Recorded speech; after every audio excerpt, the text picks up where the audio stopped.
So the belt removing was damaged due to the deck height difference. So make sure both sides are equal.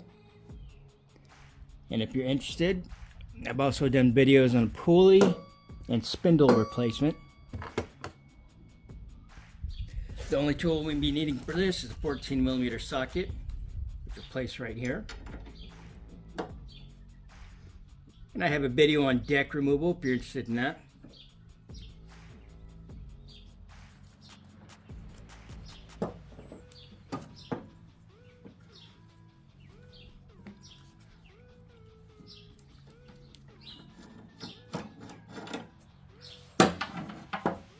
Okay, this arm here is the only thing holding the belt. So we're going to lift that up.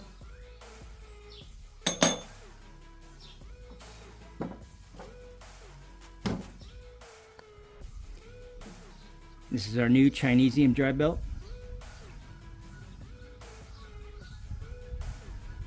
And it's always a great idea to compare the new parts. It's always a good idea beforehand for pattern. Our Husqvarna has a sticker.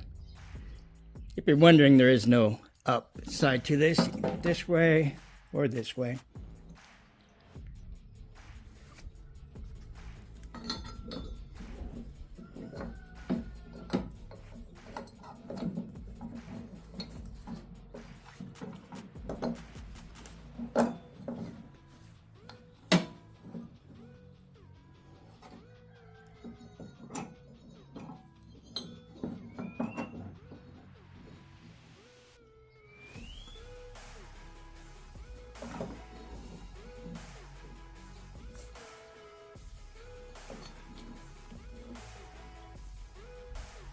This end here is going to go front towards the engine.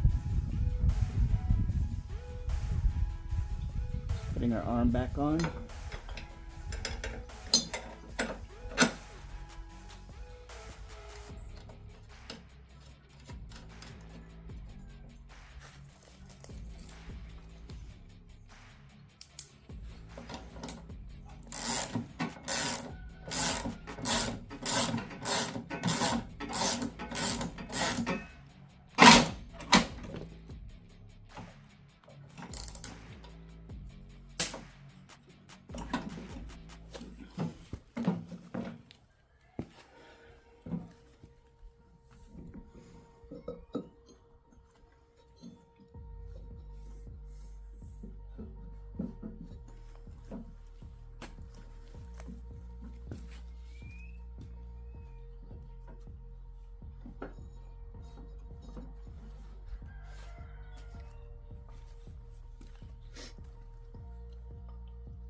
And it looks loose, but once this is tightened to the front pulley,